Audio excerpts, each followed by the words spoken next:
nation feels နိုင်ငံတွေကဘာလို့ကြာဆုံးကြတာလဲတချို့နိုင်ငံတွေကယဉ်ကျေးမှုချင်းတူတယ်လူမျိုးချင်းတူတယ်တစ်ဖက်ကအရန်တိုးတက်ပြီးတော့တစ်ဖက်ကတော်တော်လေးဆုပ်ယုပ်နေတယ်ဒီဟာတွေကဘာကြောင့်လဲစာရေးဆရာအေရွန်နဲ့ဂျိမ်းဆိုတဲ့သူနှစ်ယောက်ကနှစ်ပေါင်းတော်တော်ကြာ research လုပ်ပြီးတော့ဒီစာအုပ်လေးကိုရေးထားတယ်ဒီနေ့မှာဒီစာအုပ်လေးကိုဖတ်မိသလို review လုပ်ပေးမှာဖြစ်ပါတယ်ဒီ review ကိုဆက်မပြောခင်ကျွန်တော်က political science လည်းမဟုတ်သလို political journalist လည်းမဟုတ်ပါဘူးကျွန်တော်ဖတ်မိသလိုဒီစာအုပ်လေးကိုပြန်ပြီးတော့ပြောပြတာဖြစ်ပါတယ်ကျွန်တော်စိတ်ဝင်စားတဲ့စာအုပ်တွေကတအုပ်မို့လို့ပါဆိုတော့ဒီစာအုပ်ထဲမှာပေးထားတဲ့ theory ကနှစ်ချက်ရှိတယ် theory ကိုမသွားခင်စဉ်းစားချက်တွေကိုအရင်သွားကြည့်ကြရအောင်အဲ့မှာသူပြောထားတာကနိုင်ငံတွေကဆင်းရဲတာကရာသီဥတုကြောင့်လားဆိုပြီးတော့ပြောထားပါတယ်ဒီ American နဲ့ Mexico ရဲ့ကြားထဲမှာမြို့လေးတစ်မြို့ရှိတယ်အဲ့မြို့ကို Nogales လို့ခေါ်တယ်အဲ့မြို့က American ဘက်ခြမ်းမှာတစ်ချမ်းပြီးရင်ဒီ Mexico ဘက်ခြမ်းမှာတစ်ချမ်းရှိတယ်သူတို့ကလူမျိုးချင်းလည်းတူတယ်ပြောတဲ့ဘာသာစကားတွေလည်းတူတယ်ကိုးကွယ်တဲ့ဘာသာလည်းတူတယ်စားတဲ့အစားအသောက်တွေလည်းတူတယ်ယဉ်ကျေးမှုတွေကလည်းတူတယ်ဒါပေမဲ့တစ်ဖက်ကကျတော့အရန်တိုးတက်ပြီးတော့တစ်ဖက်ကကျတော့အရန်ဆင်းရဲနေပါတယ်အဲ့ဒါဘာကြောင့်လဲလို့ပြောတဲ့အခါမှာတရားဥပဒေစိုးမိုးမှုနဲ့ opportunity လို့ခေါ်တဲ့အခွင့်အလမ်းတွေရရှိမှုကြောင့်ကွာသွားတာဆိုပြီးတော့စာရေးသူကသုံးသပ်ထားပါတယ်ပြီးတော့သူတို့ပေးတဲ့ဥပမာမှာလည်းစင်ကာပူနိုင်ငံပါပါတယ်စင်ကာပူနိုင်ငံကတကယ်တော့ equator ရာသီဥတုမှာရှိတဲ့နိုင်ငံတစ်တစ်လေးပူတဲ့နိုင်ငံတွေကမတိုးတက်ဘူးအေးတဲ့နိုင်ငံတွေကပဲချမ်းသာတယ်ဆိုတဲ့အယူဆကတော့မမှန်ပါဘူးသူကစင်ကာပူကိုဥပမာပေးပြီးတော့စင်ကာပူဆိုရင်ပူတဲ့နိုင်ငံဒါပေမဲ့တိုးတက်တဲ့လောက်တိုးတက်တယ်ဆိုပြီးတော့ပြောထားပါတယ်ဒီမှာနံပါတ်1ပေးတဲ့စဉ်းစားစရာတစ်ချက်ကကြတော့ဘာလဲဆိုတော့နိုင်ငံတွေမတိုးတက်ခဲ့တဲ့အကြောင်းအရာပထဝီဝင်အနေထားကြောင့်လားပေါ့အဲ့ဒါကိုလည်းသူကမဟုတ်ဘူးလို့ညင်းထားပါတယ်ဘယ်ဥပမာကိုပေးပြီးတော့ညင်းထားလဲဆိုတော့တောင်ကိုရီးယားနိုင်ငံကိုဥပမာပေးထားတာပါဒီကိုရီးယားကျွန်းဆွယ်ကြီးထဲမှာတောင်ကိုရီးယားနဲ့မြောက်ကိုရီးယားရှိတယ်တောင်ကိုရီးယားနဲ့မြောက်ကိုရီးယားကရေကန်မြေကန်တူတယ်ဘာသာစကားတူတယ်အခုနလိုပဲတူတဲ့အရာတွေအများကြီးရှိတယ်တစ်ဖက်ကတိုးတက်တယ်တစ်ဖက်က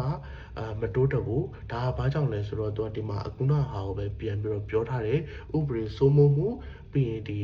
opportunity ပေါ့လူတိုင်း opportunity ဘယ်လောက်ရလဲဆိုတဲ့ပုံမှာမူတည်ပြီးကြွားချတယ်လို့ပြောထားပါတယ်နံပါတ်3ကကျတော့သူကယဉ်ကျေးမှုတွေကြောင့်ဆင်းရဲတာလားဆိုပြီးတော့သူကမေးခွန်းထုတ်ထားပါတယ်ပြီးတော့အဲ့ဒါကိုလည်းသူကမမှန်ဘူးလို့ပြောထားတယ်ပြောထားတဲ့ဟာဘာကိုဥပမာပေးထားလဲဆိုတော့ဂျာမနီနိုင်ငံကိုဥပမာပေးထားပါတယ်ဂျာမနီနိုင်ငံကတစ်ချိန်လုံးကအရှေ့ဂျာမနီနဲ့အနောက်ဂျာမနီလို့ဆိုပြီးတော့ကွဲသွားတယ်အရှေ့ဂျာမနီကရုရှားတွေဘက်ကိုပါတယ်အနောက်ဂျာမနီကဒါဥရောပဘက်ကိုပါတယ်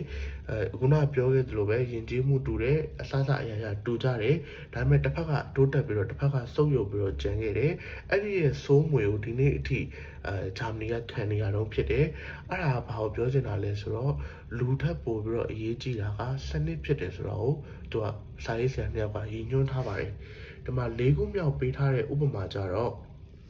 အုပ်ချုပ်တဲ့သူတွေကအသိဉာဏ်နည်းပါးလို့လားဆိုတော့မေးခွန်းဖြစ်ပါတယ်အဲ့မေးခွန်းကိုကြတော့သူကဇင်ဘာဘွေနိုင်ငံနဲ့ခြီးပြီးတော့ဥပမာပေးထားတယ်အာဖရိကမှာရှိတဲ့ဇင်ဘာဘွေနိုင်ငံကခေါင်းဆောင်တွေကသူတို့ပတ်စံနေသူတို့နိုင်ငံ currency ကို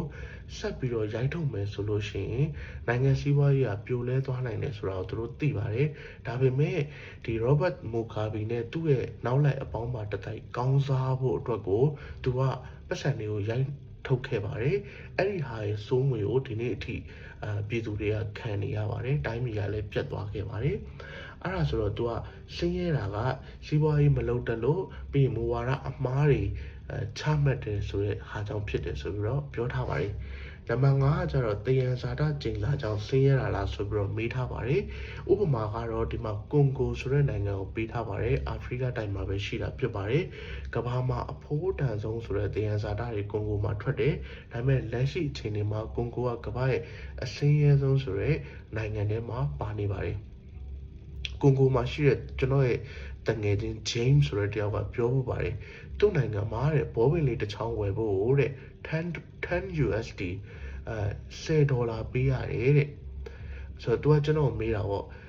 တငယ်ချင်းရဲ့တဲ့ငါတို့ဘာတွေမှားနေလို့လဲတဲ့ဆိုတော့အဲ့တုန်းကတော့ကျွန်တော်မဖြေတတ်ခဲ့ဘူးပေါ့နော် အဲ့လိုမဖြေတတ်ခဲ့ဟာအကြောင်းကျွန်တော် research လုပ်ရင်းနဲ့ဒီစာအုပ်လေးကိုတွေ့ခဲ့တယ်တွေ့ပြီးတော့ဒီစာအုပ်ကိုဖတ်ပြတယ်ဆိုတဲ့အကြောင်းထည့်ပြီးတော့ပြောပြရစီနံပါတ်6ကဒီမှာ तू ကမေးထားတာနည်းပညာအသစ်တွေကိုအုပ်ချုပ်တဲ့လူဒန်းစားကကြောက်လို့ဆင်းရဲတာလားဆိုပြီးတော့မေးထားပါတယ်သူကဒီမှာပေးထားတဲ့ဥပမာကတော့ Ottoman Empire ခေတ်ကဒီတူရကီပြည်ကိုဥပမာပေးထားပါတယ်အဲ့တုန်းကပုံနှိပ်ဆက်ပေါ်လာတယ်ပုံနှိပ်ဆက်ကိုအနှစ်200တိတိသုံးခွင့်ပိတ်ပင်ထားခဲ့ပါတယ်အကြောင်းရင်းကဒီပုံနှိပ်ဆက်ကြီးအောင်မြင်သွားတဲ့အခါမှာဒီလူတွေကနည်းပညာနဲ့အသိပညာတွေကိုရသွားတဲ့အခါမှာသူတို့ကပြည်သူတွေကိုလှုပ်ချင်တိုင်းလှုပ်လို့မရတော့မှအုပ်ချုပ်ချင်တိုင်းအုပ်ချုပ်လို့မရတော့မှစိုးရင်ခဲ့ကြတာဖြစ်ပါတယ်ဆိုတော့ဒီမှာကဒီလိုစဉ်းစားချက်တွေနဲ့ဒီစာအုပ်ကိုသူကဖွင့်ထားတယ်ဖွင့်ထားပြီးတဲ့အခါမှာသူက theory နှစ်ခုကိုမိတ်ဆက်ပေးတယ်ပေါ့နော်လက်တွေပြီးတဲ့အခါမှာဒီစာအုပ်ထဲမှာသူက theory နှစ်ခုကိုမိတ်ဆက်ထားပါတယ်နံပါတ်1 theory ကကြတော့ဝိုင်းစားစနစ်လို့ခေါ်ပါတယ်ဒီဝိုင်းစားစနစ်ဆိုတာက extractive institution လို့သူကတော့စကားလုံးအကြီးတွေနဲ့ရေးထားတယ်ဆိုလိုတာကအတိုင်းမြေတစ်ခုမှာသင်္ယန်ဇာတတွေရှိတယ်အဖိုးတန်ရတနာတွေရှိတယ်ပြီးရင် opportunity တွေရှိတယ်အဲ့ဒါတွေကိုလူနည်းစုတစုကပဲလက်ဝက်ကြီးအုပ်ထားတယ်ဆိုလို့ရှိရင်အဲ့နိုင်ငံကမတိုးတက်ပါဘူးအဲ့စနစ်ကတော့မမှန်ပါဘူးဒါပေမဲ့ဒီ theory ကိုစာရေးဆရာအဲ့လိုမျိုးရေးထားတယ်ဒါပေမဲ့ဒီ theory ကိုအဲ့လိုရေးထားတာကိုကျွန်တော်ဖတ်ပြီးတဲ့အချိန်မှာမေးစရာမေးခွန်းတွေအများကြီးပေါ်လာပါတယ်ဝိုင်းစားစနစ်နဲ့လုံနေပေမဲ့တိုးတက်နေတဲ့နိုင်ငံတွေရှိပါတယ်ဥပမာပင်လယ်ကွေ့နိုင်ငံတွေပါ UAE, Oman, Bahrain, Qatar စသဖြင့်ဒီလိုနိုင်ငံတွေမှာရနေတဲ့သင်္ယန်ဇာတရဲ့အကျိုးမြတ်တွေကိုဒီ monarchy လို့ခေါ်တဲ့တိုင်းပြည်ကိုအုပ်ချုပ်နေတဲ့သူကလက်ဝက်ကြီးအုပ်ထားတာဖြစ်ပါတယ်ဒါပေမဲ့ပြည်သူတွေကိုစနစ်တကျမူပေါင်းတစ်ခုနဲ့ခွဲပြီးတော့ဝေပေးတဲ့အခါမှာတိုင်းပြည်ကတိုးတက်ပါတယ်ဆိုတော့ဒီလိုပြောရင်တော့ပုံမှန်ပါလိမ့်မယ်ဝိုင်းစားစနစ်ကြောင့်တိုင်းပြည်မတိုးတက်နိုင်ဘူးဒါပေမဲ့ဝိုင်းစားစနစ်ကိုခြေကုပ်ယူပြီးတော့စစ်မှန်တဲ့ဖြန့်ဝေမှုမျိုးပြည်သူတွေကိုစီးဆင်းမယ်ဆိုလို့ရှိရင်လည်းတိုးတက်နိုင်ပါတယ်ဒါပေမဲ့ဝိုင်းစားစနစ်ကြီးတစ်မျိုးတည်းနဲ့ဆိုရင်တော့မတိုးတက်နိုင်ပါဘူးဘရူနိုင်းနိုင်ငံကိုကြည့်မယ်ဆိုလို့ရှိရင်ဘီရင်နဲ့မိသားစုကအားလုံးထိန်းချုပ်ထားတာပါဒါပေမဲ့သူ့ပြည်သူတွေကိုထိုက်တဲ့စီးဆင်းမှုမျိုးဝေငှမှုမျိုးရှိတဲ့အတွက်နိုင်ငံကအထိုက်လျောက်တိုးတက်တာလို့ပြောလို့ရပါတယ်ပြီးရင်သူကနောက်ထပ် theory တစ်ခုကိုဘယ်လိုမိတ်ဆက်ထားလဲဆိုတော့ wine လို့စနစ်လို့ပြောထားပါတယ်ဆိုတော့ inclusive institution လို့ခေါ်ပါတယ်ဆိုတော့သူအားလုံးကိုတန်းတူရည်လို့အခွင့်အရေးတွေပေးထားတာဆိုတော့မင်းမှာ idea ရှိတယ်ဆိုလို့ရှိရင်မင်းစူးစမ်းမင်းနေရာရနိုင်မယ်ဆိုတော့ဒီစနစ်ကြောင့်ဥပမာ Bill Gates တို့ Mark Zuckerberg တို့ကိုသူကဥပမာပေးထားတယ်ကမ္ဘာရဲ့အချမ်းသာဆုံးတွေဖြစ်လာတာကဒီစနစ်ရှိလို့ပြောထားပါတယ်အဲ့ခါမှာသူကနောက်တဲ့ဥပမာပေးထားတာလည်းရှိပါတယ်ဒါတွေတော့ကျွန်တော်အသေးစိတ်မပြောတော့ဘူးသူကထိုင်းနိုင်ငံမှာရှိတဲ့ဒီ economy တိုးတက်ကြတဲ့အကြောင်းရင်းကဒီ tourism ပေါ့ခီးသွွားလုပ်ငန်းတိုးတက်ကြတဲ့အကြောင်းရင်းကဒီ wine လုပ်တဲ့စနစ်ရှိနေလို့ပြောထားပါတယ်ဒီ wine လုပ်တဲ့စနစ်ကြောင့်ပဲလူတိုင်းကဒီထဲမှာပါဝင်ပတ်သက်ခွင့်ရတယ်လေဆိပ်မှာရှိတဲ့ taxi သမားကနေစလို့ဒီလမ်းဘေးမှာဈေးရောင်းနေတဲ့ street food ရောင်းနေတဲ့ဈေးသည်တွေအစုံအားလုံးကဒီ tourism ကတိုးတက်မှုကိုခွဲဝေပြီးတော့စားတောက်ခွင့်ရတယ်ဒီလူတစုကပဲလက်ဝဲကြီးအုပ်ထားတာမဟုတ်ဘူးအဲ့ဒါကြောင့်မလို့တိုးတက်တယ်ဆိုပြီးတော့သူကပြောထားပါတယ်ဒါကတော့ Wine Nation Phil ဆိုတဲ့နိုင်ငံတွေဘာလို့ကြာရှုံးရတာလဲဆိုတဲ့စာအုပ်က